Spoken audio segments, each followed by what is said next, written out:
damos el valor respectivo y en la medida en que no se supervisa algo, se va debilitando y se va deteriorando y eso hace que no sea muy útil después para su aplicación, lo que refuerza negativamente el que el equipo de salud aplique este instrumento en todos los establecimientos de salud donde se atiende o se recibe demanda de atención para la mujer prácticamente, ya sea embarazada o no, o sea posparto, y para la madre y el niño, ¿no?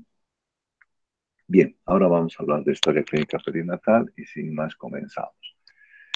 Uno de los temas importantes de la historia clínica perinatal en su aplicación es cumplir aquellos objetivos que se trazaron en el año 2000, que se llamaron los objetivos del milenio, monitoreando determinados indicadores, especialmente de las metas respecto a salud sexual reproductiva, porque ahí estaban mostrando los indicadores de mortalidad tanto materna como infantil. En general, los sistemas de información, en este caso de historia clínica perinatal, pero cuando vayan a servir se van a fijar que hay el SNIS, que es el Sistema Nacional de Información en Salud, eh, apuntan o están dirigidos a que los establecimientos de salud eh, cumplan ciertos compromisos, como ser en la calidad de atención, en el llenado de los formularios, esta calidad de atención que está dada fundamentalmente a partir de la organización del servicio, de que exista un sistema de información adecuado, como en este caso estamos hablando de historia clínica perinatal, o de historia clínica apropiada cualquiera, además de esta, ¿no? Porque no solamente se atiende a mujer y niño, sino también se atiende a adolescente y adulto. Que el flujo de información que se genera garantice el correcto manejo de los instrumentos y la historia clínica nos debe facilitar la atención del paciente, el seguimiento de, de este paciente y además el seguimiento y monitoreo de la aplicación de las normas que están establecidas en el ministerio vigente. Todos los sistemas de información que se generan por, por lo general están dirigidos a que nos den los datos suficientes para una buena y oportuna toma de decisiones. A eso apunta el sistema.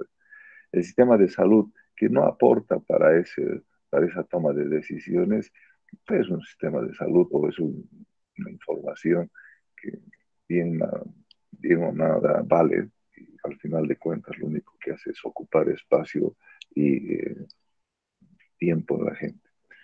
El momento en que nosotros no utilizamos el sistema de información para toma de decisiones, para mejorar los servicios en cuanto a las prestaciones, en cuanto a la implementación o en cuanto a la organización en sí, es un sistema de información que no tiene razón de ser, pues.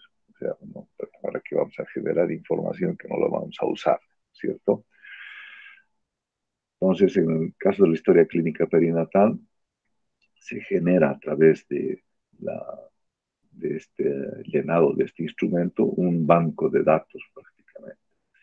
Este banco de datos nos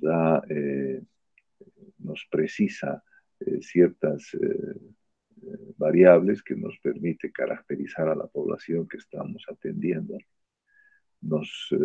evaluar los resultados de la atención que estamos prestando, nos permite, si nosotros logramos hacer un análisis de todo lo que estamos recabando, identificar cuáles son los problemas prioritarios de esa población que estamos atendiendo, monitorear los indicadores que a nosotros nos está interesando y los identificamos como indicadores claves, en este caso de mortalidad tanto materna e infantil, y además a futuro o en el proceso nos permite poder desarrollar investigaciones operativas y operacionales de tipo epidemiológico también. Siempre y cuando, como les digo, esté bien llenado ese instrumento y utilicemos esa información que se ha generado. El sistema de información perinatal, que es el CIP, que es el que ideó el CLAP. El CLAP es un centro latinoamericano de perinatología cuya base la tiene en Montevideo, Uruguay. En el año 83 constituyó ideó este sistema de información perinatal a través de tres instrumentos fundamentales. Uno que era la historia clínica perinatal, que es el CLAP que estamos hablando. El otro es el partograma, que ustedes lo van a ver cuando vayan a los servicios maternológicos. Eso se aplica durante el proceso del parto. Y el carnet perinatal, que es el que ustedes van a ver que portan las madres cuando están en el proceso de gestación. Todos estos instrumentos, además de todos estos instrumentos, existe hoy en día programas computacionales que permiten procesarlos y facilita enormemente. Pero el requisito fundamental es de que estén bien llenados, que estén completamente llenados. Si no, el sistema no va a funcionar. Todos los objetivos del sistema de información perinatal en realidad es generar una base de datos para planificar la atención, verificar la implantación de las prácticas basadas en evidencias que en realidad ha detectado el sector y las ha priorizado y las tiene como normas, unificar la recolección de datos. Eso es re importante. No importa el nivel de complejidad donde estamos trabajando, la historia clínica perinatal es exactamente la misma y nos permite unificar la recolección de datos en los diferentes niveles de atención. Facilitar la comunicación entre estos niveles a través de este instrumento único. Generar datos estadísticos que sean confiables. Nos ayuda a el cumplimiento de las normas establecidas por el sector salud. Nos va a permitir detectar las debilidades en los sistemas que tenemos, en los sistemas de atención que estamos prestando, para que podamos replantear o plantear capacitaciones de tal manera que mejoremos la entrega de prestaciones, así como la calidad de la atención, por supuesto. Siempre y cuando estemos hablando en un centro que le interesa hacer esto. Todos los centros deberían hacer esto, pero lastimosamente nos hemos dedicado a entregar prestaciones y no a hacer una capacitación intra. Estamos haciendo las cosas para hacia afuera. El registro de datos que se genera a través de esta historia clínica perinatal o de estos instrumentos también tiene un interés legal. Nos permite hacer auditorías, nos facilita el proceso de la auditoría, es decir, ver cómo está yendo el llenado del instrumento, la entrega de las prestaciones, la afluencia de la población que nos interesa al servicio. Entonces permite hacer la auditoría, o sea, facilita hacer la auditoría. Por supuesto, con todos los datos que tenemos ahí vamos a poder caracterizar la población que estamos atendiendo. Vamos a poder evaluar la calidad de la atención en base al cumplimiento de las normas y en base al registro que se está realizando y una serie de factores que vamos a poder analizar en esta aplicación de instrumento. Algo que es importante, nos va a permitir categorizar los problemas que tenemos y no solamente son de salud, también pueden haber otro tipo de circunstancias de tipo social o económico que están alrededor de la problemática de salud. Y finalmente va a permitir, como les decía en algún momento, el poder plantear investigaciones operacionales y epidemiológicas. Entonces, remarcando un poquito, la historia clínica perinatal del CLAP es un instrumento que está diseñado fundamentalmente para ayudar a la toma de decisiones en cuanto al manejo clínico individual de la mujer embarazada durante ese periodo de gestación, es decir, durante el control prenatal, el parto, el puerperio y también del neonato en la primera semana, y o el ingreso por aborto, incluyendo el periodo posaborto hasta el alta. Todo eso nos va a permitir eh, esta historia clínica perinatal y a través de eso tomar las decisiones más correctas. Fundamentalmente, el sistema de información perinatal y la historia clínica entre ellas es para su uso en servicios de obstetricia y neonatología, pero se puede aplicar perfectamente también en otros servicios que son generales, pero que atienden a población embarazada o población de neonatos por las circunstancias donde estén ubicados. No importa que no sean servicios formales, diríamos así, de obstetricia y neonatología, pero que si el servicio atiende a población que está embarazado, tiene neonatos, este es un instrumento que se aplica perfectamente. No tiene ningún problema, digamos, y más bien facilita la atención.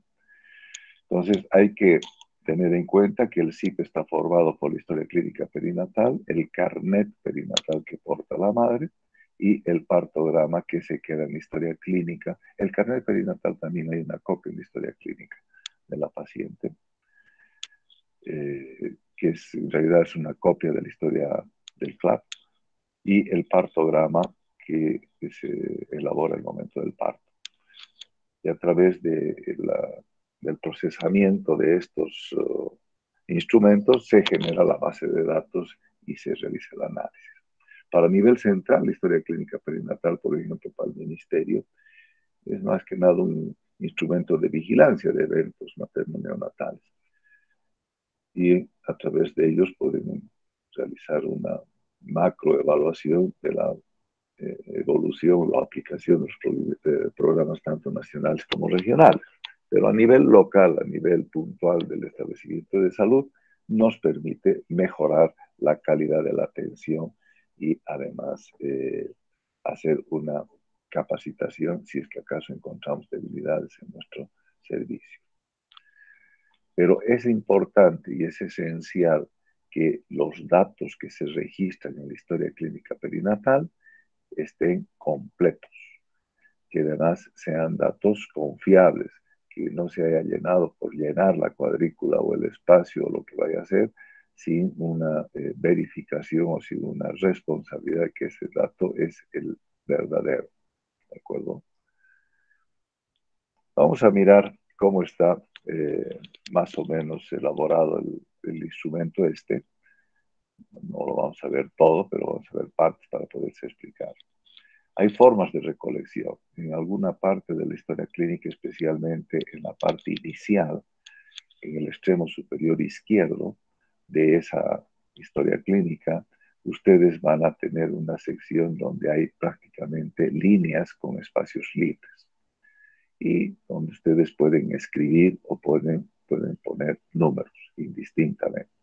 Ahí es donde se anota el nombre de la paciente, donde se anota su dirección, se anota de qué municipio es, cuál es su eh, red a la cual pertenece, bueno, datos administrativos que ubican al paciente geográficamente, teléfono y demás, como para que en caso tengamos necesidad de contactar, sepamos cómo contactar por la vía más rápida. Hay otra sección, otra parte de la historia clínica en la que ustedes van a ver rectángulos. Estos rectángulos solo sirven para anotar números. No es para tiquear el rectángulo, donde vean ustedes rectángulo, es número, ¿ya? Tal vez, tal vez, les voy a mostrar alguna excepción, pero es la única que van a encontrar. Pero en general, donde haya rectángulo en la historia clínica perinatal, es número que ingresa. Finalmente, hay otros datos que se registran en círculos y van a encontrar círculos blancos o círculos amarillos. El amarillo significa riesgo, el blanco significa que está normal.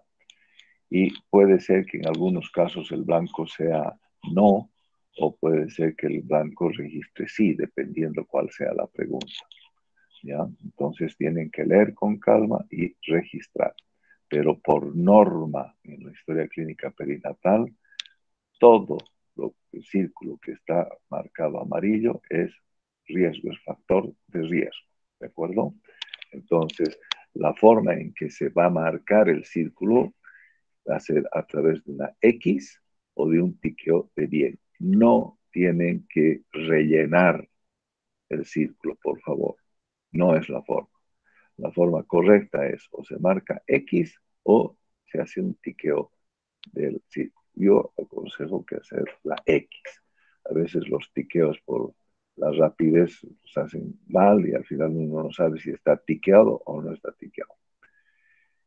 En esta parte, en la cuarta línea, ustedes van a encontrar las formas correctas de llenar los casilleros, es decir, los rectángulos. Si existen dos rectángulos pareados, como en este caso que está mostrando gestas previas de 3, el número que tenemos que llenar a la izquierda es 0. No podemos llenar el 3 a la izquierda, dejando la cuadrícula de la derecha vacía. ¿Por qué? Porque eso da opción a que el día de mañana se pueda alterar este dato. Entonces, siempre se debe llenar de izquierda a derecha los números, de tal manera que si nos queda una casilla libre en el lado izquierdo, esa casilla libre debe ser rellenada con 0, no se deja espacio libre, por favor. En el caso segundo de ejemplo que tenemos hemoglobina 9.5, ellos aconsejan redondeo y en este caso se anota 9. Entonces, algunos están anotando 9.5, que no da para la casilla, pero se podría interpretar así llenando las dos casillas. Lo que aconseja el sistema es el redondeo. Ahí ustedes tienen un ejemplo del número de leucocitos, que son 5.000, y en la gráfica que muestra se va llenando de izquierda a derecha y la última casilla de la izquierda está, de derecha a izquierda, perdón, y la última casilla de la izquierda quedaría libre. Para eso se anota el 0. Entonces, de esa manera que quede claro, por favor, no hay casilla libre a la izquierda. Ahora vamos a mirar un poco las diferentes secciones. En la parte de identificación, les decía, la primera parte, ustedes van a encontrar líneas, en este caso son líneas punteadas, donde ustedes pueden escribir o pueden, además de escribir, anotar números, registrar números. Entonces se refieren a la ubicación del paciente, primero su identificación y dónde está ubicado, en qué municipio, en qué red, en qué localidad, su teléfono y qué idioma habla, ¿cierto? Si puede ser que hablen dos idiomas, normalmente en nuestro medio es el quechua y el castellano. Entonces, eso hay que registrarlo.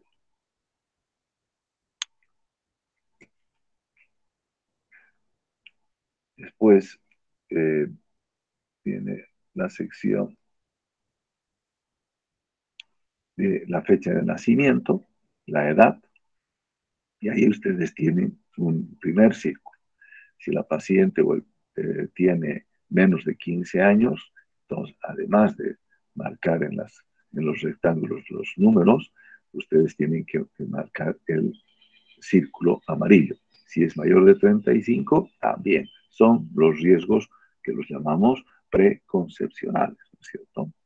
Pero que deben estar registrados porque ya es un factor de riesgo. La autoidentificación que hace el paciente de sí mismo. Si él se considera indígena, entonces habrá que averiguar de qué parte es o qué etnia es para poder registrar.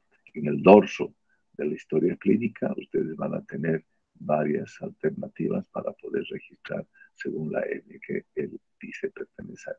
En general, en el país, todos somos mestizos. Aquí no hay indígena puro, pero bueno, esas son formas de apreciar. Hay otros que se consideran de raza blanca, también puede ser, pero aquí en general todos somos mestizos, somos todos de mezclas. No hay nadie puro, si vale ver la condición de alfabetización, si es o no alfabeta, y hasta qué nivel de estudios ha llegado. Aquí hay que tener cuidado porque puede ser que haya hecho primaria. Lo que hay que registrar en el rectángulo es cuál es el último nivel al que ha alcanzado.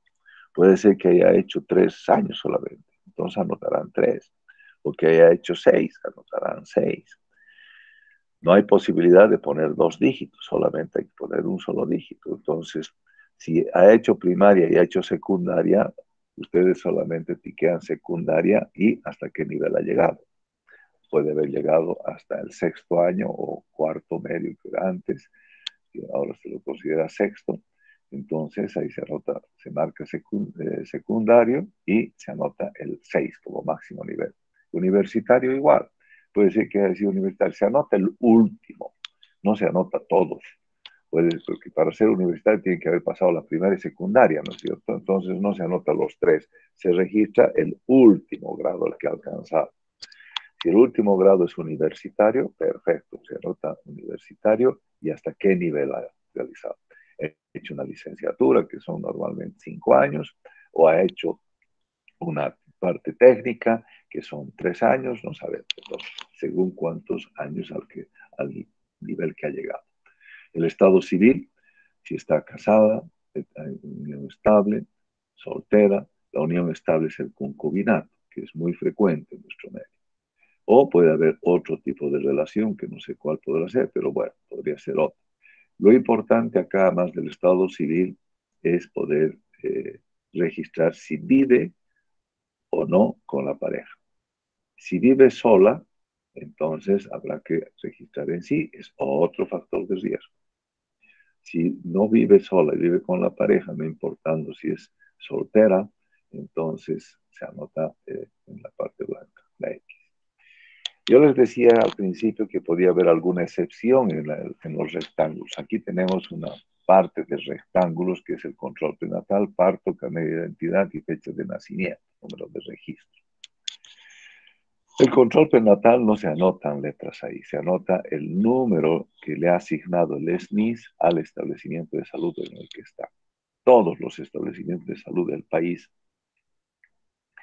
desde el primero hasta el tercer nivel, tienen un código que lo tiene el SNIS. Entonces, para saber cuál es, hay que comunicarse con el SNIS o buscar cuál es el número y ese número se coloca ahí. El parto, ¿dónde lo he hecho? Si lo he hecho en el mismo establecimiento, será el mismo código. Si no, tendrá que ponerse el código en el que ha ido a hacer el parto. Si es parto domiciliario, no se anota. El carnet de identidad, nosotros casi no lo anotamos, pero sí anotamos en la última línea el número de historia clínica. ¿Por qué? Porque el número de historia clínica está dada por la fecha de nacimiento y las iniciales del apellido paterno, materno y nombre. Entonces, esta es la única excepción donde en la cuadrícula estamos anotando el alfabeto a través de las iniciales del apellido paterno, materno y nombre. Entonces, de esa manera, tenemos que la historia clínica actual debería tener 9 dígitos, de los cuales 6 son numéricos, los primeros 6, y los 3 dígitos últimos son alfabéticos. Puede darse casos excepcionales de que solamente tenga un apellido. Entonces, ahí solamente tendrá 2 dígitos el alfabético. Puede ser que tenga dos nombres. Hay personas que tienen nombres compuestos, Juan Carlos. Entonces no se anota los dos nombres, se anota el primero nada más. Pero los apellidos se anotan, puede ser que sea de la Reza, por ejemplo.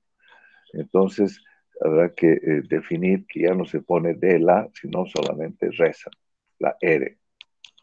¿Ya? Entonces cosas de ese tipo que son excepcionales, pero que tienen que saber. Lo que sí quede claro que la historia clínica actual está dada por la fecha de nacimiento seguida de las iniciales del apellido paterno, materno y nombre, y eso lo vamos a ver en todas la parte de los ejercicios que vamos a hacer. Después viene una parte de antecedentes familiares, personales y obstétricos. A esto no se le da mucha importancia, lastimosamente, porque debería, el marcado de esta parte de antecedentes es individual. Van a haber muchas historias clínicas experimental que es una línea que de arriba abajo y que marca el no y listo, se acabó. No es así. Hay que marcar uno por uno. Tuberculosis, sí, no. Lo que corresponda, tanto familiares como personales, con una X o con el tiqueo, como ustedes quieran. Y para cada una de estas variables ir registrando por separado. No acepten esa línea que va de arriba abajo porque eso significa que no se ha prestado atención al llenado del formulario.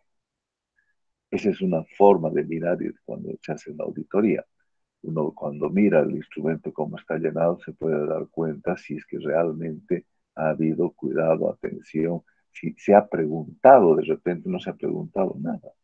De repente la pregunta es muy global.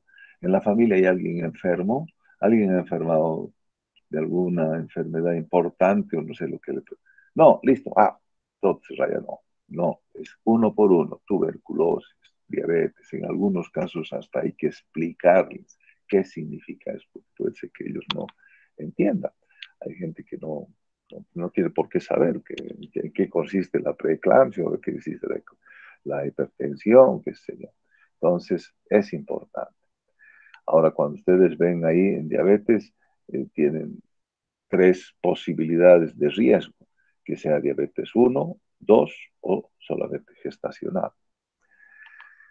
Y finalmente tienen otra columna que es prácticamente de los personales en cuanto a otras variables que se van investigando y se van llenando. Si hubiera algún otro antecedente personal que no está registrado en esta lista y que sería bueno poner, entonces se puede anotar ahí en otra con las palabras que corresponden. Al lado va a ir los antecedentes obstétricos de la paciente, es decir, cuántas veces ha estado embarazada. Para eso se está contando solamente las gestas previas, no se cuenta la gesta actual. Entonces, si una mujer está en su primer embarazo, gesta previa va a ser 0.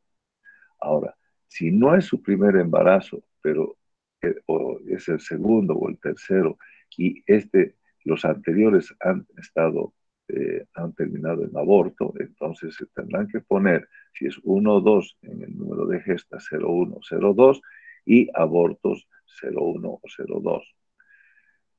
Si hubiera, como hay casos, que hay 3 abortos consecutivos, entonces, además de marcar la cantidad de abortos consecutivos, es marcar el círculo amarillo. Son factores de riesgo nuevamente.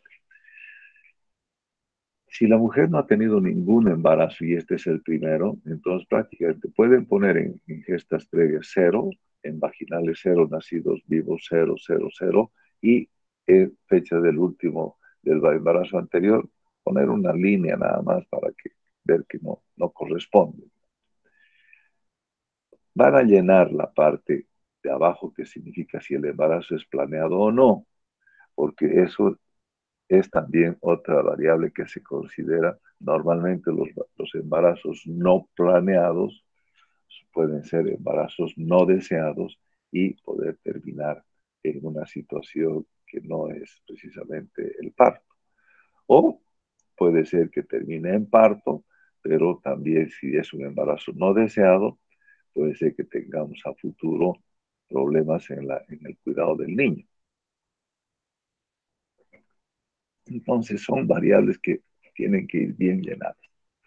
Si ha habido algún método de anticoncepción que haya estado utilizando o no. De repente no estaba utilizando ninguno o estaba utilizando un método natural. Entonces anotará en natural ahí, se tiqueará. Y es un factor de riesgo, porque usted sabe que el método de anticoncepción natural es con altísimo porcentaje de fracaso, de riesgo, que no funciona bien. O se ha utilizado métodos de anticoncepción de emergencia. Hay gente que está utilizando no las píldoras regular, ni los inyectables, qué sé yo, se me fue el nombre. Eh, Ningún método hormonal de anticoncepción y está utilizando las pastillas de emergencia. Entonces, después de tener contacto sexual, ellos consumen su pastillita de emergencia y con eso ellos están haciendo su método de anticoncepción. ¿Funciona? Sí, pero en algunos casos no funciona. Entonces, riesgo también existe. Y los otros métodos que podemos tener. Si es una mujer que estamos haciendo el ejemplo de que es el primer embarazo, entonces esta casilla que está a la izquierda, este rectángulo que dice último previo, debajo de obstétricos, último previo, ahí ustedes tienen 4 círculos. El cuadrado, el círculo superior izquierdo está mal escrito, no es no, es NC, por si acaso, no es no. O sea, está mal escrito, es un error de taipeo o lo que quieran llamar. Ahí dice NC, ¿qué significa? No corresponde. Entonces, si hay un embarazo que ha terminado en fracaso, lo que a nosotros nos está interesando el fin del embarazo anterior, saber cuándo ha sido.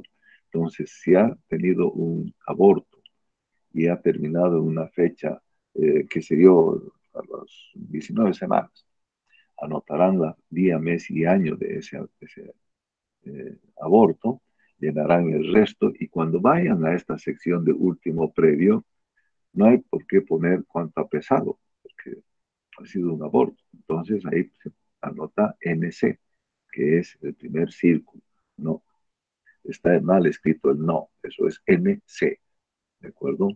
Ese es el problema de los instrumentos cuando se elaboran y no se tiene el cuidado de revisar puntualmente cada uno de los registros que se está haciendo. Esto se está repitiendo de mucho tiempo, este error, y no se ha corregido. Entonces, la gente que está capacitada debe revisar los instrumentos. No es que revise el administrativo, la secretaria, no, esto es un instrumento técnico. Esto tiene que revisarlo en el mejor de los casos el ginecólogo. Y en el peor de los casos puede ser un médico general que tenga una capacitación previa para este tema del manejo de la historia clínica. Pero en ningún caso puede ser por el personal administrativo y por personal que no es técnico. Ni siquiera el de enfermería, ni siquiera el de enfermería. Muchas veces en enfermería esto no maneja. Entonces, poco pueden opinar sobre este tema. La otra cuadrícula que tienen debajo, que es antecedentes gemelares, también es importante. Hay que preguntar para registrar si es o no es un posible factor de riesgo en el embarazo. Entonces, si hay gestas previas eh, de la madre y han terminado en parto, el parto puede ser vaginal o cesárea. Entonces ustedes anotarán lo que corresponde.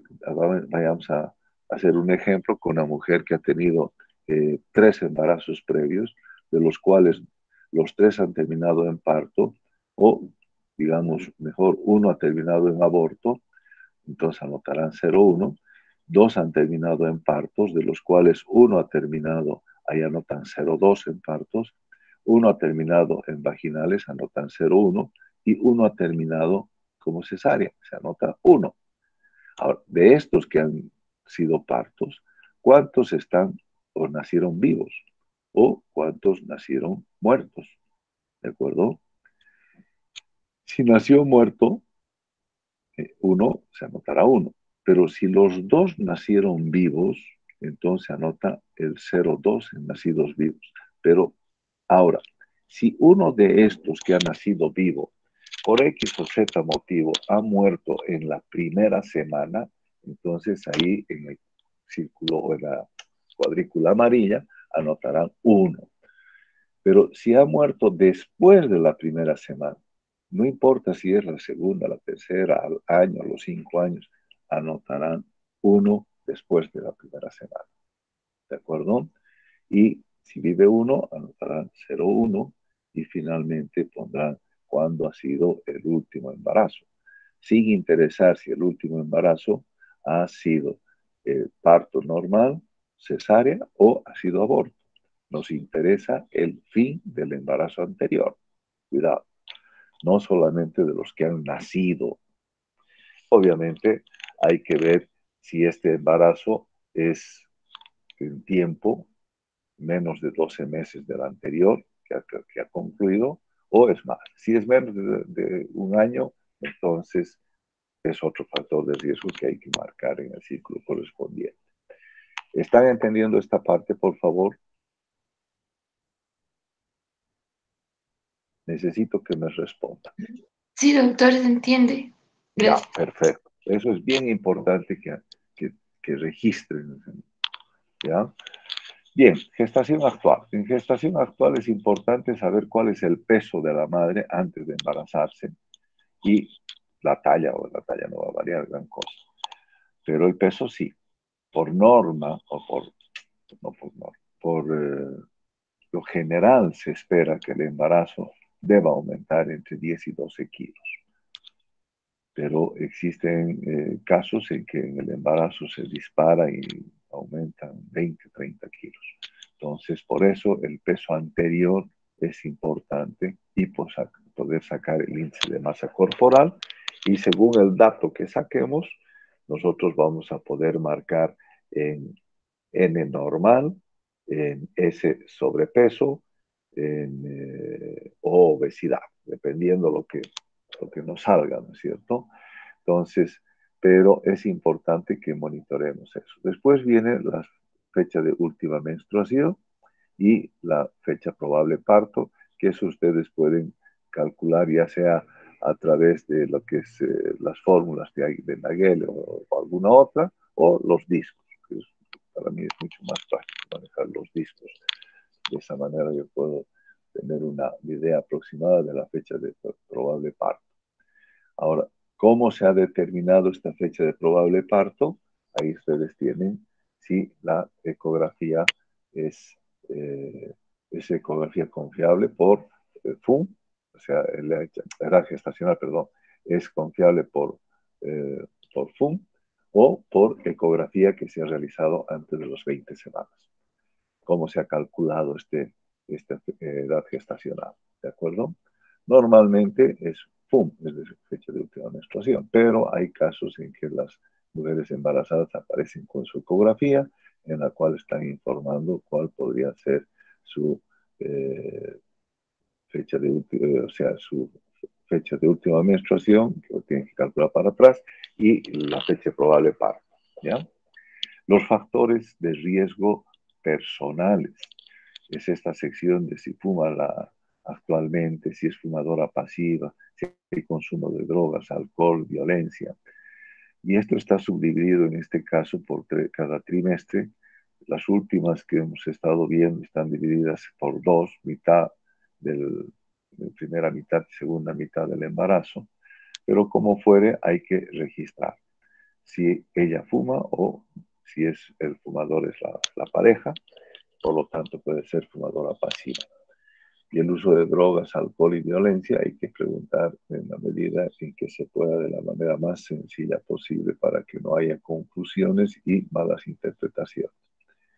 Después viene el tema de la aplicación de vacunas, la antirrubiola, que es una vacuna que se comenzó a aplicar hace unos años en las escuelas, y ya puede ser que tengamos pacientes con esta vacuna aplicada. Lastimosamente, cuando se ha aplicado eso, en ese momento, a algunas no les han dado ninguna identificación de la vacuna y por lo tanto no saben si la han vacunado de rubéola o la han vacunado de otra cosa.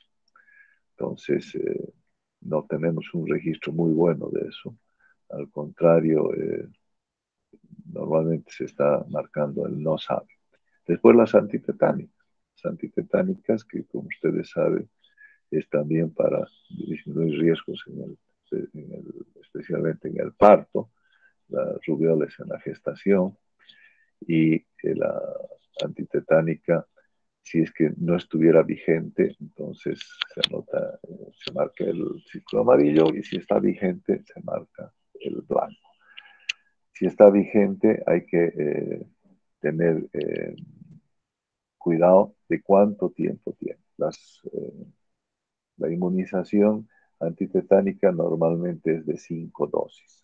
Entonces, hay que ver cuándo ha sido la última dosis. Si es hace 5 años, todavía está vigente, pero si hace 10 años, va a necesitar tener un refuerzo a partir del 7. El examen odontológico y de mamas. Este es un examen que es, diría yo, un poco complicado, especialmente para los varones, realizar este examen de mamas en la primera consulta. Es preferible que el examen de mamas se vaya un poco más para atrás. El examen odontológico no es tan complicado, realmente es revisar la cavidad bucal y determinar si hay o no hay problemas en las piezas dentarias que se está observando. Si hay alguna identificación de caries, hay que mandar al servicio de odontología para que sea atendida. Usted sabe que hay un proceso de descalcificación normal durante el embarazo y que si tiene estos problemas van a ser mucho más importantes. Las mamas, decíamos, en realidad se aconseja que pueda ser en la segunda o tercera consulta que se pueda revisar y ahí hay que ver varios aspectos de ver si es que no hay retracciones, si hay personas que están umbilicados o si hay alteraciones en la conformación de la mama. Puede ser que en algunas puede haber algunas nodulaciones y demás, pero lo aconsejable en esto me parece que es enseñarle a la madre a hacerse el autoexamen. El autoexamen que lo haga ella, se le explica cómo hacer.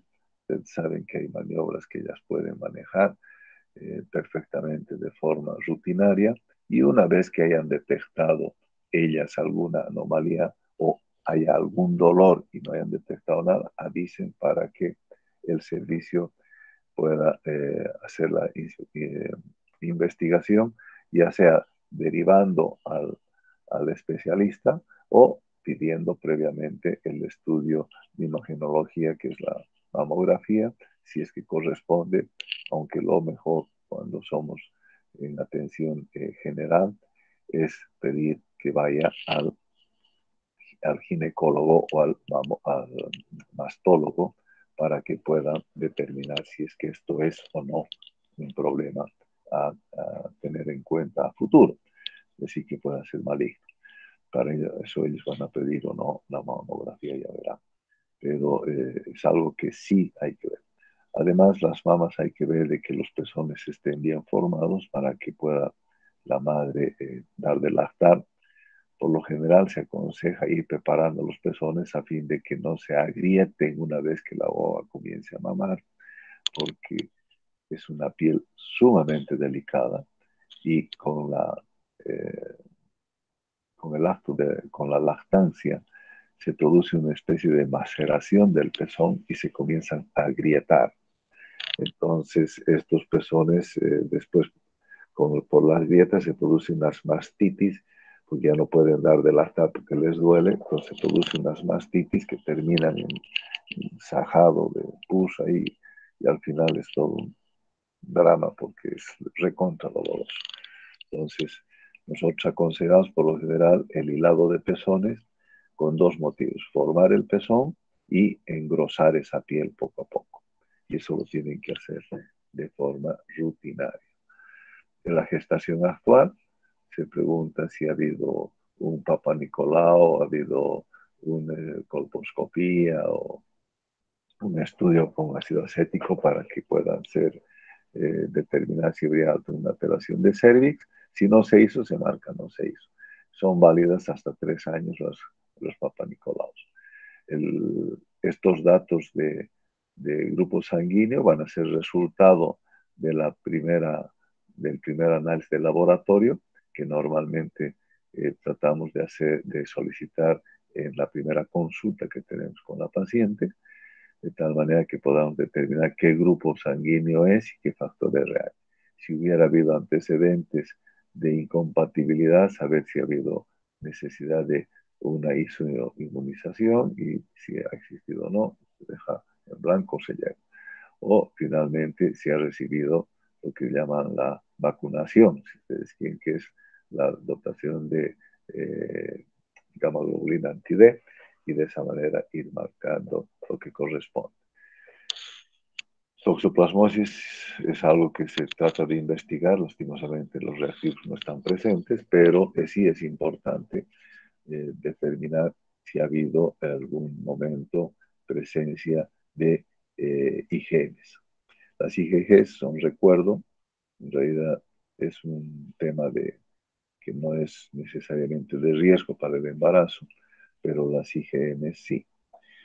Los datos de hemoglobina, aquí ustedes tienen una separación de una cuadrícula con coma, entonces anotarán lo que corresponda.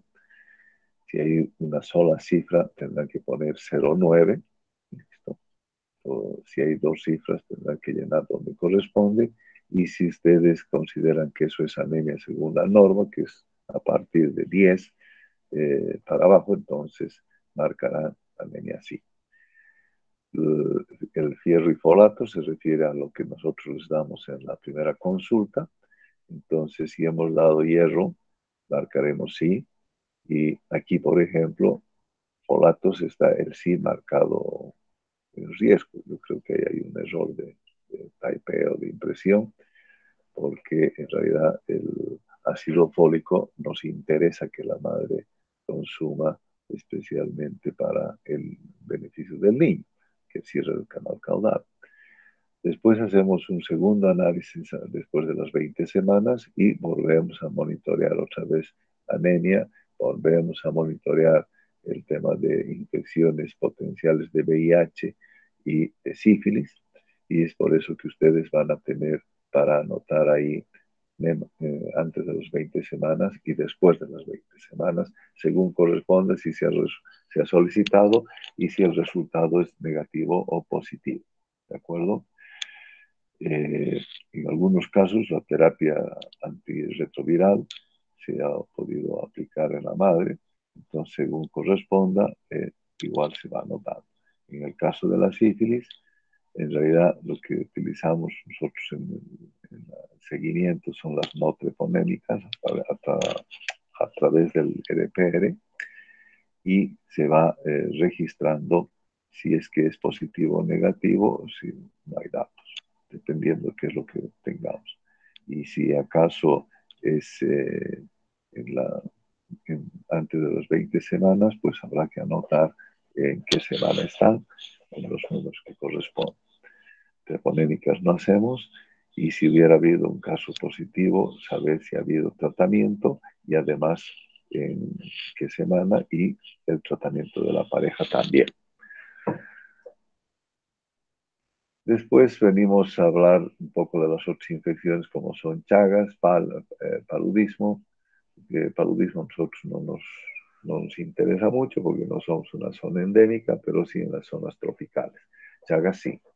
Chagas se pide a través de HICAS, de hemaglutinación indirecta.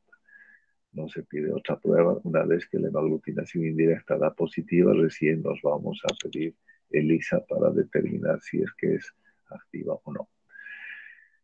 Paludismo no pedimos, eso es una zona tropical, pero si hubiera malaria o paludismo, entonces dentro de la endemia, dentro del perfil endémico de la zona, entonces es importante preguntar y poder marcar. Tema de bacteriuria, eso sí, es un monitoreo de las por lo menos 2 veces durante el embarazo, como están marcados acá, menos de las 20 semanas, más de las 20 semanas, y según los resultados marcaremos si está normal o anormal o si no se hizo. Glicemia en ayunas, que se pide antes de las 30 semanas, y como les decía, se escribe de la derecha a izquierda, y en la última casilla, si queda libre, se anota 0.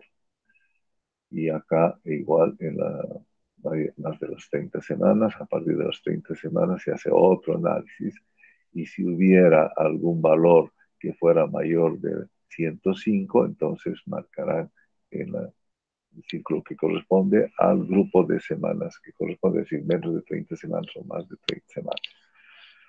Detección de proteínas en orina prácticamente no hacemos, porque ese es un tema mucho más avanzado de laboratorios y además la recolección de la muestra con los pacientes ambulatorios a veces no es muy fácil. Estreptococo beta tampoco hacemos y planeado de parto. Orientación de lactancia, se podría hacer estreptococo betemolitos, pero es importante para evitar factores de riesgo en el embarazo y en la madre. Orientación de la lactancia materna, si se ha hecho o no se ha hecho, y la planeación del parto. Bien, esta es otra forma de presentarse en algunas historias clínicas perinatales, lo que acabamos de mostrarles. Aquí, por ejemplo, los factores de riesgo personales, de consumo de cigarrillos, alcohol, drogas, está esquematizado de otra manera. Y aquí aparece una variable que es importante, es movimientos fetales, que no aparece en la anterior. A ver a partir de qué mes hay movimientos fetales o qué día y qué mes del embarazo hay movimientos fetales. Normalmente aparecen después de las 20 semanas o un poquito antes, hasta las 18 semanas. Y igual se va registrando los diferentes variables que hemos hablado y la organización y la forma de establecer es un poco diferente. Aquí no hay para todos para manejar entre menos de las 20 o más de las 20 semanas. Para algunos sí, como es el BDRL, hemoglobina, pero para otros prácticamente se ha obviado. La gestación actual, esta es una tabla que viene inmediatamente por debajo y que se refiere a las consultas que se realiza la madre durante el periodo de gestación. Es muy importante anotar correctamente. Aquí hay errores muy comunes. La primera fecha que se anota ahí es la primera fecha de consulta, día, mes, año. ¿Qué edad de gestación tendrá? Según lo que nos llega, puede llegarnos a las 10 semanas, puede llegar a las 12, puede llegar a las 30 también, dependiendo la oportunidad o la predisposición de la madre a hacerse el control. Normalmente están viniendo temprano. Están viniendo temprano porque hay un tema del mono Juana Zurduy. Entonces, si ellas no hacen su control prenatal regularmente, ellas no van a recibir su control prenatal. Por cada control prenatal, ellas reciben un monto de 50 bolivianos. Entonces, un poco es el anzuelo, a mi modo de ver, bastante, ¿cómo se dice?, perjudicial. Tenía otro calificativo, pero que no es lo mejor, porque muchas vienen solamente por cobrar el bono. En realidad no le dan mucha importancia a todo lo que se habla y se dice y se trata de enseñar para que la gestación sea correcta o de la mejor manera, o evitar que el espaciamiento gestacional sea pues muy seguido, ¿no es cierto? Entonces el mismo bono, si no tienen entre embarazo y embarazo 2 años, no les reconoce el bono al niño ya, al segundo niño. Entonces eso también desincentiva a que se vayan embarazando muy seguido. Entonces, aquí se nota la edad gestacional, el peso, el índice de masa corporal, la presión arterial, todas estas variables que ustedes están viendo, y además cuáles son las señales de peligro que se les está encontrando o que se está realizando algunos exámenes o tratamientos. Y la última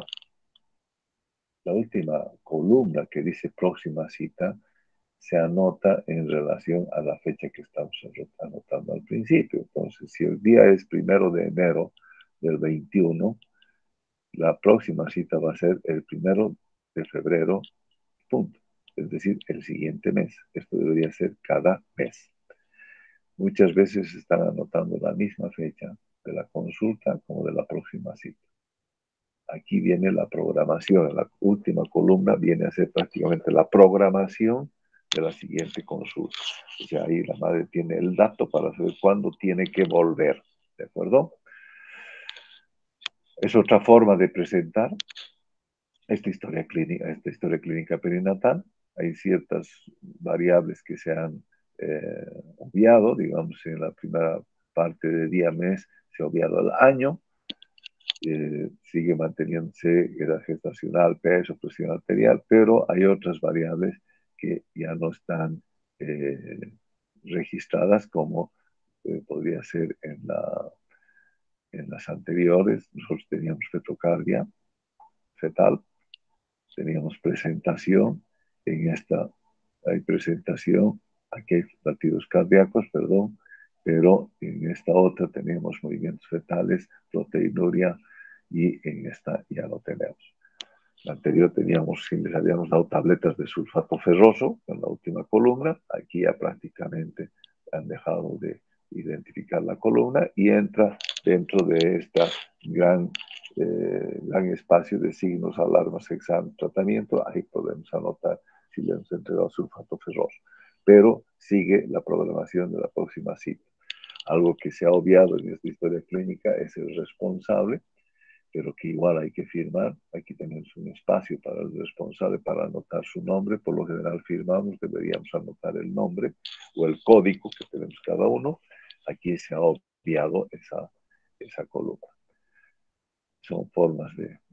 Hay otra sección que es de parto y aborto. Según el que corresponda, se va marcando lo que corresponde, las fechas, las consultas que se han hecho prenatales, si la hospitalización ha habido durante el embarazo y que cuántos días, ¿no es cierto? Si ha habido el uso de algún medicamento durante la gestación, qué semanas se ha iniciado, si ha sido completo o no completo, si hay rupturas antes del parto, en qué día, qué mes, qué año se ha realizado, si estas rupturas han sido antes de las 37 semanas o que han sido más de 12 horas, también es importante, si ha habido un tema de elevación de la temperatura. Bueno, todos son los datos que están llevando a monitorear lo que es el parto. Este tema del bono Juana Zurduy, por ejemplo, no debería entrar acá. Esa es una alteración de la historia clínica perinatal. Pero, bueno, el ministerio ha aprovechado el instrumento para ver de monitorear el bono Juana Zurduy. No tiene nada que hacer con el tema de la evolución del parto o del aborto y las causas por las cuales se ha producido el uno o el otro, ¿no? O si ha habido buenas condiciones en la atención. Después aparece otra forma de registrar, como están viendo ustedes, que esta es la correcta, si vale el término, donde hay en lugar de esas casillas de Bono Juana Zurduy, está el tema del trabajo de parto. Esta normalmente es para la historia clínica.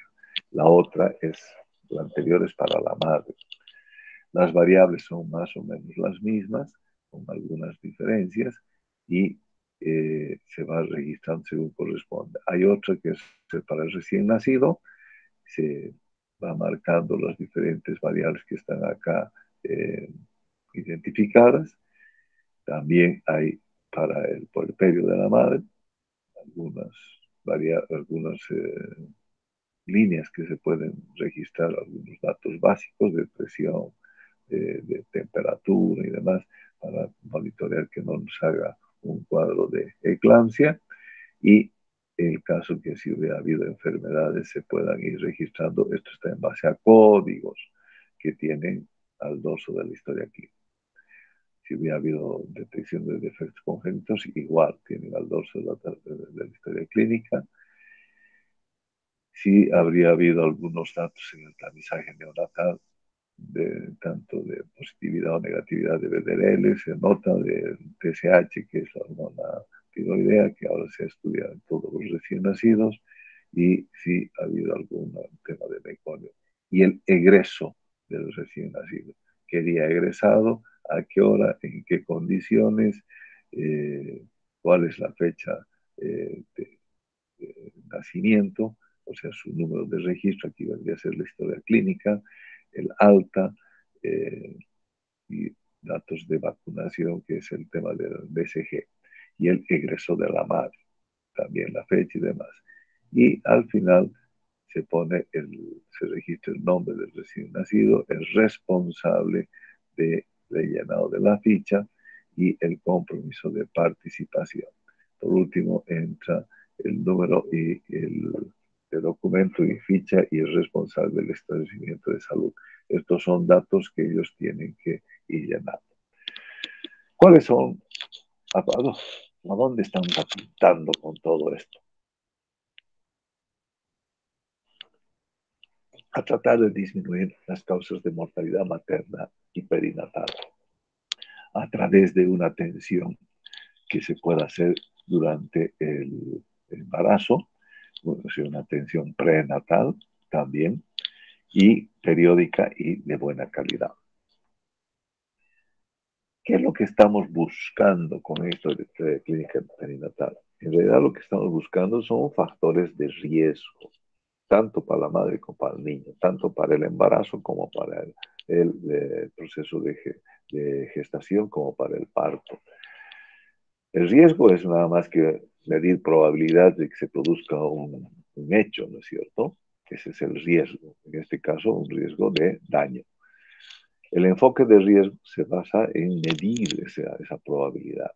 Y el factor de riesgo es tratar de encontrar las características o circunstancias que puedan existir en la paciente, en la persona, que tengan alta probabilidad de experimentar el daño de salud.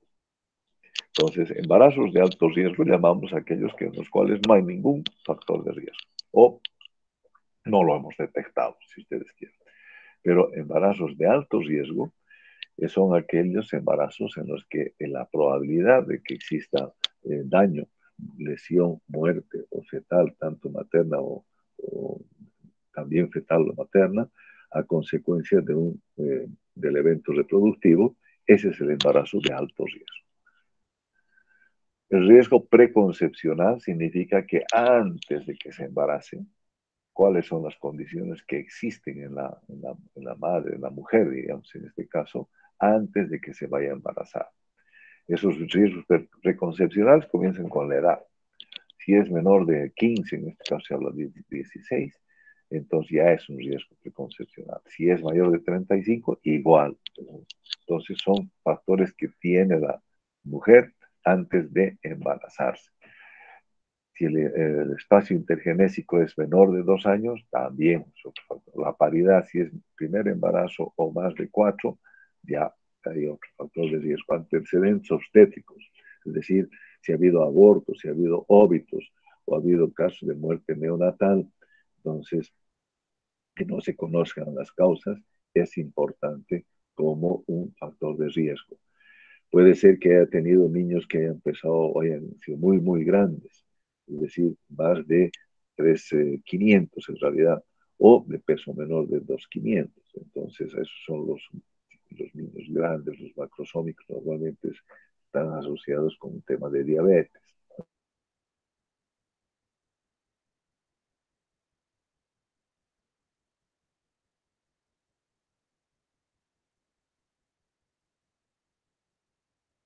¿No es cierto? Y los de bajo peso puede ser por un problema nutricional de una cesárea. Entonces, el RH compatible, es decir, que la madre es un RH positivo y el padre es negativo, o viceversa, normalmente viceversa. La preeclampsia, si ha tenido preeclampsia, Esos son los riesgos preconcepcionales, ¿ya? Toda paciente que tiene riesgo preconcepcional, por norma debería ser canalizada a un segundo nivel. ¿Por qué en segundo nivel? Porque ahí están los servicios de ginecología. En primer nivel no debería ser atendido. Eso no se cumple mucho en nuestro medio porque los segundos niveles prácticamente existe uno que es el norte y el otro que es un tecnológico que ahora está funcionando como tal es el Cochabamba. Entonces se saturan muy rápidamente. Entonces prácticamente no se está cumpliendo eso, se está atendiendo en el primer nivel hasta que después recién se pasa a la atención de segundo nivel para sobrevivo. ¿Qué es el riesgo obstétrico? El riesgo obstétrico es la característica que presenta la madre o que puede presentar el entorno en el que vive la madre y que puede complicar el embarazo. Cuando estamos hablando del entorno, estamos hablando de su tema familiar, su tema laboral, su tema económico, en realidad su tema social, ¿sí?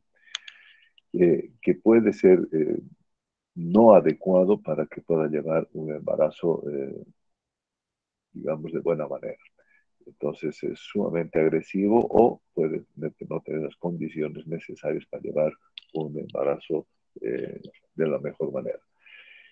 Igual puede complicar también el desarrollo del parto, del puerperio y finalmente alterar enormemente la supervivencia del niño o del producto, como ustedes quieran ver. El riesgo obstétrico exige una vigilancia prenatal y además una orientación a la embarazada para detectar las posibles complicaciones de forma oportuna. La presencia de uno o más factores de riesgo califican a los embarazos de alto riesgo. Factores de riesgo obstétrico. Factores de riesgo obstétrico son la edad, por ejemplo. Adolescente embarazada con edad ginecológica menor de 2 años significa que esta va a tener mayor probabilidad de presentar un problema de preeclampsia, prematurez, bajo peso del producto al nacer.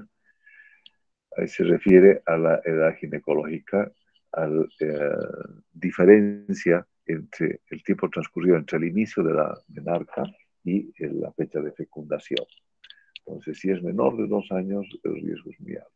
La edad, como decíamos hace rato, si es de 35 o más, la posibilidad de que se pueda presentar una preeclampsia o una inserción baja de placenta, una atonía uterina postparto o finalmente un riesgo para el producto. Sabemos que las alteraciones genéticas son más frecuentes cuanto mayor es la edad de la paciente. Pacientes que están encima ya de los 40, el riesgo es sumamente alto y por lo tanto no se aconseja que se embaracen a esa edad, ¿no? A riesgo de que puedan tener algunos problemas. La anemia que indirectamente va a ser un terreno muy propicio para las infecciones en general y de ellas las infecciones urinarias que son muy frecuentes en la mujer embarazada, problemas de infecciones a nivel del cervix o la vagina, ¿no es cierto?, que pueden llevar a un problema de parto prematuro o una ruptura prematura de membranas. El intervalo intergenésico es de embarazo en embarazo menor de 2 años, eso puede llevar a un problema de prematurez o de retardo de crecimiento intrauterino. Las varias gestaciones multigestas, ¿sí? Cuanto mayor la frecuencia, mayor la cantidad de partos, mayor es la frecuencia de una inserción baja de placenta y la posibilidad de que el útero no se contraiga después del parto, o sea, muy débil su contracción, la atonía uterina. Antecedentes de 2 abortos está relacionada con una mayor probabilidad de reincidencia y de 3 o más abortos espontáneos ya se considera como aborto habitual. Factores de riesgo obstétrico también son la preeclampsia, hemorragia de la segunda semana del embarazo, cesáreas previas, malformaciones congénitas que hayan tenido productos de la pareja, muerte fetal en un embarazo anterior, prematurez, hipertensión arterial, diabetes, cardiopatía congénita, nefropatía. La valoración del riesgo obstétrico nos indica la probabilidad de que aparezcan daños de la salud, tanto para la madre, para el feto, o para el recién nacido que va a ser posteriormente. ¿Cómo se realiza el diagnóstico de embarazo con enfoque de riesgo? En realidad es el resultado de la valoración del riesgo preconcepcional, es decir, saber lo que habíamos hablado, la edad, el espaciamiento gestacional y demás, y el examen inicial que se hace en la primera consulta. Se hace una calificación de riesgo o clasificación de riesgos y la paciente se incluye en paciente de alto o bajo riesgo obstétrico.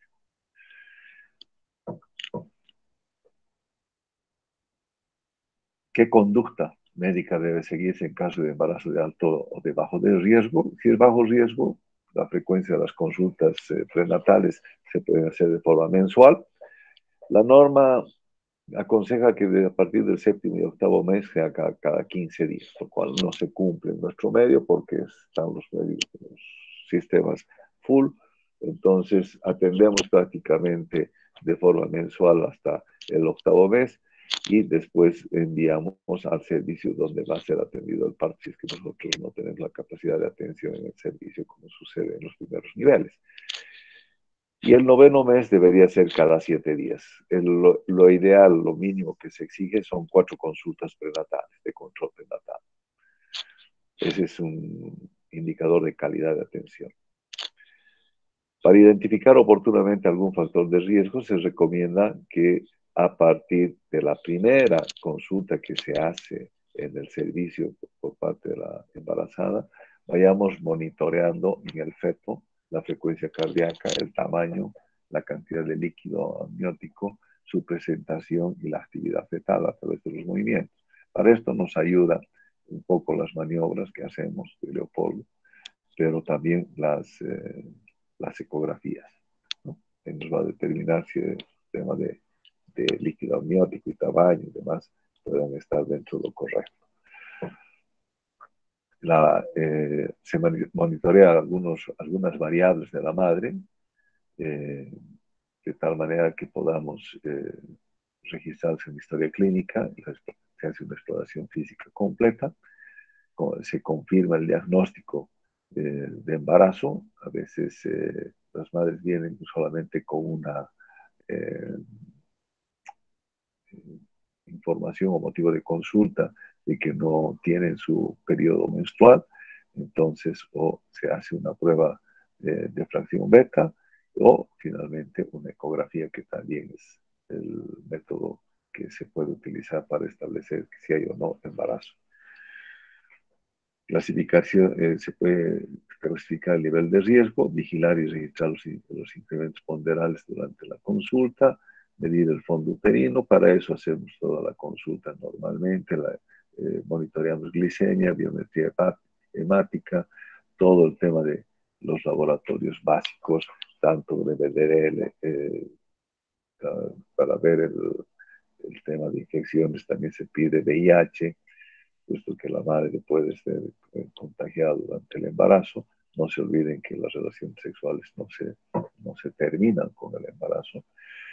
Y además se le entrega a la madre en la primera consulta su sulfato ferroso y ácido fólico y su aplicación de toxoide tetánico si es que acaso no tuviera las dosis necesarias. Se informa a la madre cuáles podrían ser eventualmente los signos de alarma o de cuidado que debe tener para poder informar al servicio y de esa manera poder tener una atención más oportuna, y que medicamentos deben, o que los medicamentos solamente pueden ser administrados siempre y cuando estén bajo una receta médica. Si es que se ha hecho un Papa Nicolau en los 3 años anteriores, no hay necesidad de realizar otro Papa Nicolau, ¿ya?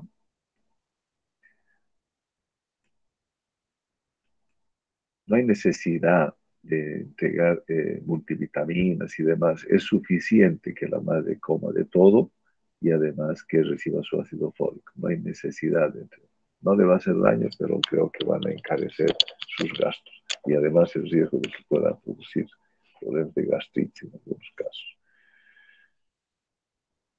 Si es que es un embarazo de alto riesgo, entonces es preferible que estos embarazos se los lleven en el segundo nivel de atención con la finalidad de evitar los indicadores de mortalidad, de controlar temas de riesgo de mortalidad materna e infantil, y la frecuencia de consulta seguramente la van a modificar, ya no va a ser mensual, será cada 15 días.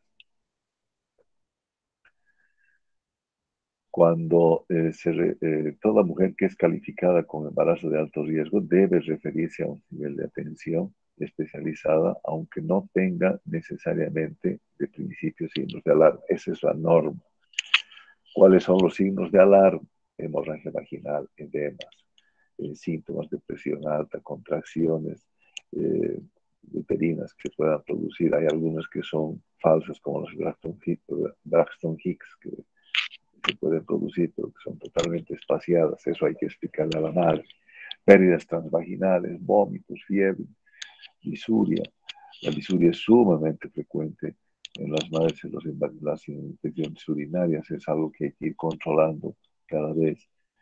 Cambios de frecuencia y de intensidad de los movimientos fetales, ruptura de la fuente, algún tema de convulsiones, que hayan habido complicaciones mayores de hiperemesis, eh, tal vez antecedentes de embarazos ectópicos, ruptura prematura, anomalías de la ubicación del niño que es transverso, por lo tanto tener que hacer intervenciones quirúrgicas, retraso del crecimiento intrauterino, embarazos múltiples, problemas renales, de nefropatía, desprendimiento prematuro de membranas, que haya producido muerte fetal, inserción baja de la placenta, la diabetes gestacional, que es muy de mucho cuidado, pero por eso monitoreamos la glicemia antes y después, a partir de las 30 semanas. ¿Y qué es lo que debemos hacer nosotros como médicos generales en el control prenatal con enfoque de riesgo? Informar, fundamentalmente informar. Informar a la madre que va a haber cambios, especialmente en las primíparas.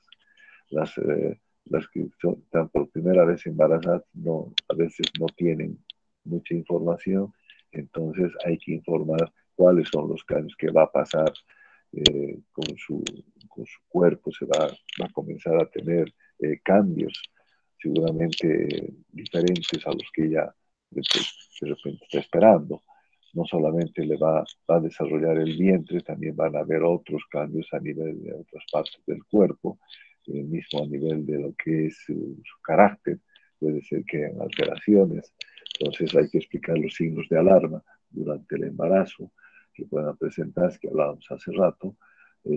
Puede explicar la importancia de la vigilancia tanto prenatal como puerperal, recomendar la necesidad del examen del recién nacido una vez que sucedió el parto, la importancia de la lactancia materna, hasta cuándo, cómo tiene que hacer, todo este tema de puericultura que es importante, los hábitos higiénicos y dietéticos que debe tener tanto para beneficio de ella como para el niño.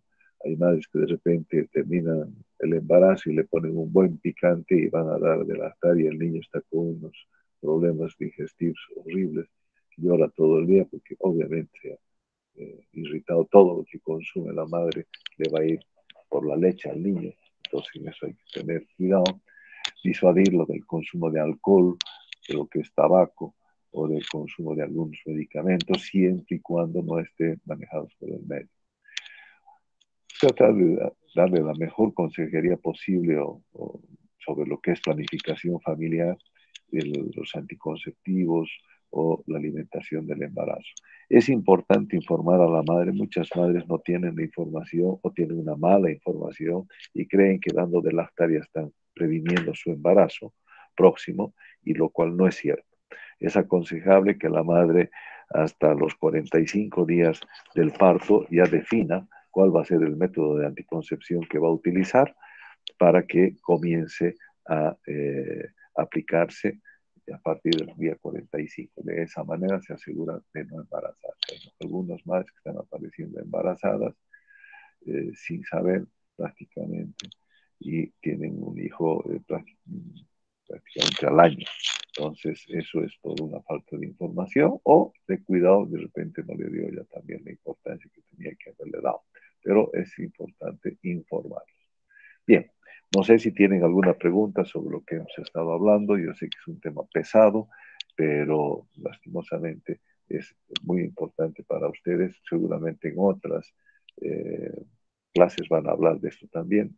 Esta es una base más general de la que les estoy dando.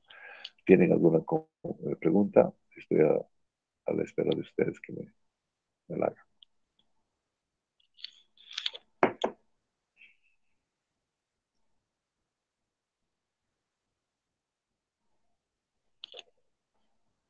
¿Mimi, alguna pregunta?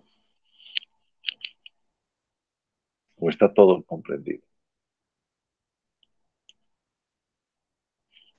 Sí se entiende, doctor, gracias. Ya. Bien, entonces si no hay preguntas, yo los dejo y que les vaya bien. Si tienen alguna práctica conmigo, es a partir de la próxima semana, el lunes. Ya saben cuál es su lectura que tienen que realizar y vamos a revisar el texto que hemos hablado. ¿Ya? Yo les agradezco enormemente por su asistencia y los veo, muchachos, en cualquier oportunidad. Que les vaya Ya, bien, doctor, gracias. cuídense, háganse Gracias, vacunar, doctor. por Hasta favor. luego. Listo, chao, chao, buen día. Gracias, doctor. Hasta luego. Chao, chao. Gracias, doctor. Gracias, doctor. Gracias, doctor. Hasta luego. Chao.